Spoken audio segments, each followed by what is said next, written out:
Hello again. It's Wednesday and the sun's shining and I expect you're out in your garden.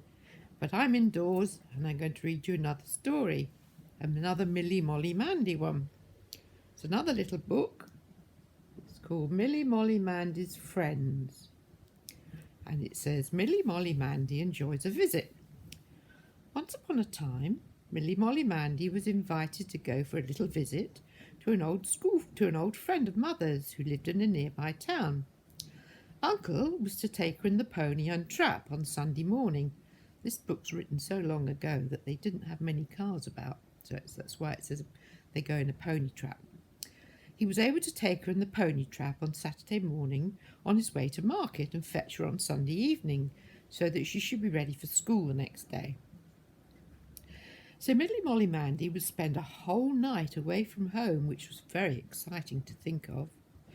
But just a day or two before she was going to go, Mother received a letter from her friend to say she was so sorry, but she couldn't have Millie-Molly-Mandy after all, as his son and his wife had come unexpectedly to pay her a visit.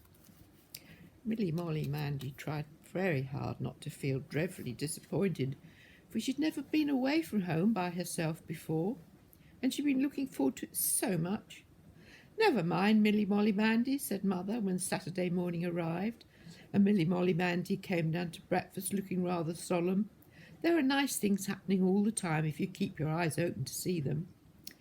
Millie-Molly-Mandy said, "Yes, Mother," in a small voice as she took her seat, though it didn't seem just then as if anything could possibly happen as nice as going away to stay. But while Father and Mother and Grandpa and Grandma and Uncle and Auntie and Millie-Molly-Mandy were at breakfast, Mrs. Moggs, who was little friend Susan's mother, came round in a hurry without a hat.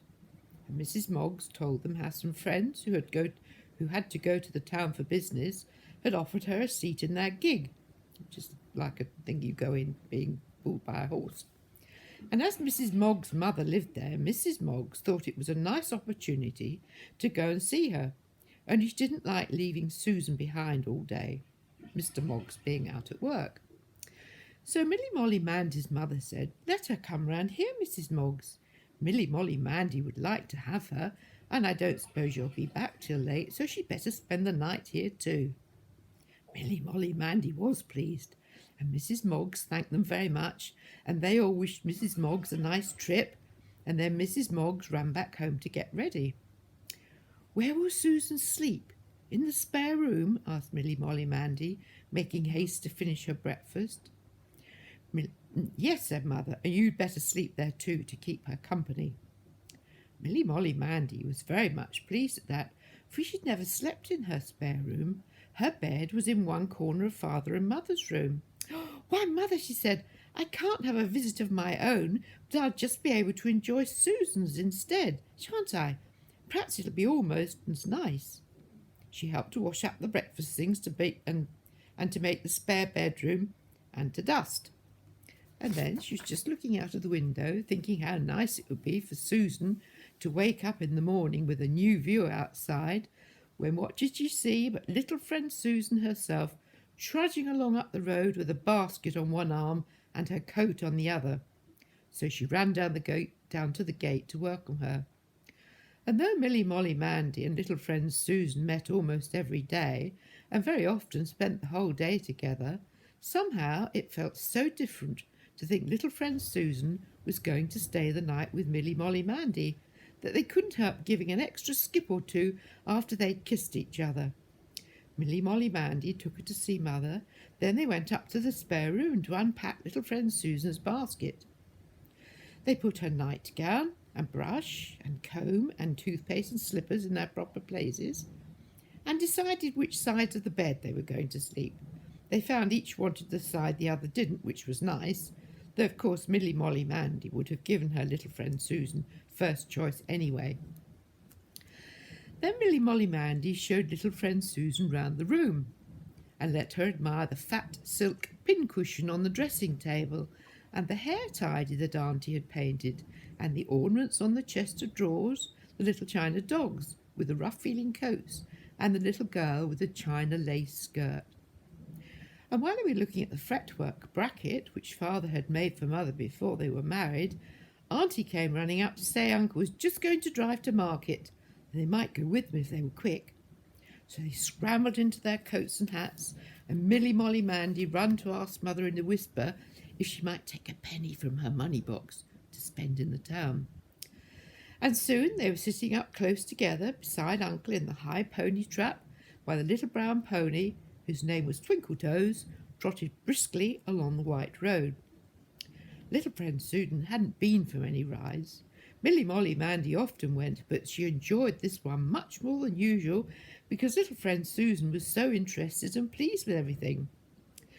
Billy Blunt was whipping a top outside his father's corn shop as they drove through the village. They waved to him and he waved back, and a little further on, Miss Muggins's niece Jilly was wheeling her doll's pram along the pavement, and she called out, "Hello, Mills-Molly-Mandy. Hello, Susan." And then they drove along the road through the cornfields, where the little green blades of wheat were busy growing up to make big loaves of bread, which is why you must never interrupt them by walking on the corn, even if you see a poppy. When they came to the town, there were crowds of people everywhere, shouting about the things they had to sell, and Mills-Molly-Mandy and little friend Susan followed Uncle about the marketplace, looking at all the stalls of fruit and sweets and books and fish and clothes and 100 other things.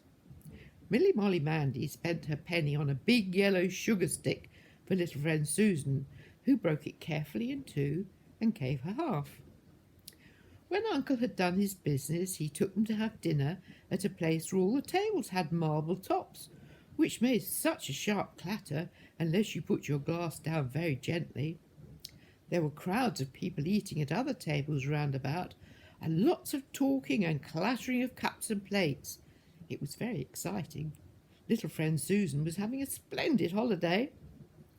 When they'd finished, Uncle paid the bill and led the way back to where Twinkletoes was waiting patiently, munching in his nose bag. And off they drove again, clippity-cloppity, with Uncle's parcels stored under the seat. And when they got home, it did seem queer for Mills-Molly-Mandy and little friend Susan to go straight past the Moggs' cottage and not to have to stop and say goodbye to each other. They squeezed each other's hands all the rest of the way home to the nice white cottage with the thatched roof, because they felt so pleased. When bedtime drew near, they had their baths together, just as if they were sisters, and then Mills-Molly-Mandy in her red dressing gown and little friend Susan in Grandma's red shawl sat in front of the fire on little stools, with Toby the dog on one side and Topsy the cat on the other, while Mother made them each a lid potato for their suppers. I don't know what a lid potato is. First Mother took 2 well-baked potatoes out of the oven. Then she nearly cut the tops off, but not quite. Then she scooped all the potato out of the skins and mashed it up with a little salt and a little pepper and a lot of butter. Then she pushed it back into the 2 potato skins and shut the tops like little lids. Oh, so now we know.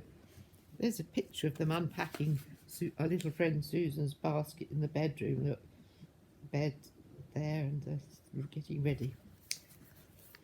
Then Mills-Molly-Mandy and little friend Susan were given a mug of milk and a plate of bread and butter, and one of the nice warm lid potatoes, and they opened the potato lids and ate out of them with little spoons.